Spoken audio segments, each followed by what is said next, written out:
So I just put up a video yesterday about how expensive it is to process wood chips, and I want to just be clear that it's not always the case. Sometimes we get a batch where it really takes little effort, we're able to spread it out and use right away, and that is the case what you see right here. I just had Dylan from Family Tree drop off a really nice batch of poplar a couple days ago. We were able to spread that out, very little leaf, and we're able to process that 2 days later, which is what we're doing right here. So right alongside the trials with our hardwood fuel pellets, we're doing a batch of wood chips as well. And I just want to put it on this channel and let you guys know what's going on. And then about 5 or 6 weeks later, when we start harvesting mushrooms, all that harvest data is going to start coming in. So we're doing 20% brand supplementation with our hardwood fuel pellets. We're also doing the Masters mix, which is 50% soy hull pellets and 50% hardwood fuel pellets. And we're doing today what I'm going to coin as the WTF mix, which is 20% brand, 13% soy hull pellets, and today we're using poplar wood chips, was also 3% oyster shell. And we're going to compare the yield per block with all three of these trials, and we're going to come up with what is the best yield and the best use of my time. And to make sure that this trial works well, we're going to do everything with pearl oyster. I have lots of pearl oyster spawn growing in lab 2 right now. So we're going to have a really nice trial over 3 different substrate mixes, and hopefully we'll figure out what is the best option. But really the purpose of this video today is someone on the last video commented, why don't I look into franchising? And that's an interesting question, because that is something that has come up with my partners and my investors for a while now. What we're trying to do on this farm right now is come up with a streamlined process, work on our efficiencies, something that is scalable and something that can be duplicated in any area. And we are interested in franchising, actually. We don't want to expand our product and start shipping and kind of ship all across British Columbia. We want to focus on the local community. We want to sell direct to restaurants, direct to market, but we want to set up multiple farms because this farm is such a great idea and we really want to get it out there. So right now we're trying to fine-tune everything where we're ready to streamline, pick up partners, and actually start moving the WTF brand to other locations. So that's kind of what we're working on right now, and I appreciate you asking that question. And we're not ready yet, but I definitely would be interested to know if there are people that might be interested to expand our brand with us when we're ready. And honestly, hardwood fuel pellets might be the solution for that, because it's not going to be the same everywhere.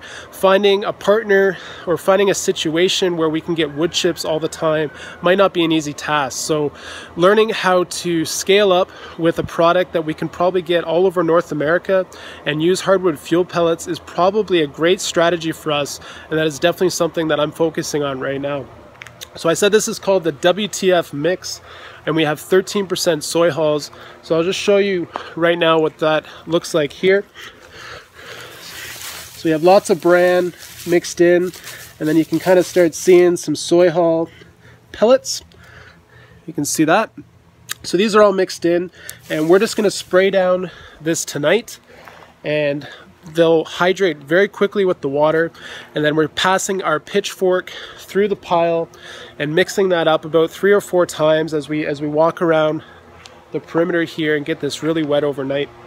And then I'm assuming, I haven't done this yet, but I'm assuming the soy hull pellets are going to soak up the water and break up really easily, and we're going to get this mixed throughout the pile really nice.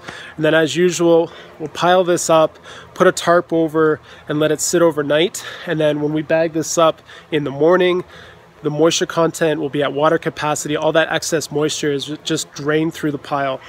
So I like this process, and there's definitely pros and cons to using wood chips, to using hardwood fuel pellets. There might be a way to work with both, but that's kind of what my farm is always doing. We're always trying to figure out the best way to move forward, and we're always trying to figure out the best way to streamline this process in case there are franchise opportunities and there are opportunities to expand our brand and start in other cities. We want to be able to use material that we can use everywhere, and we want to understand how to work with materials in any situation.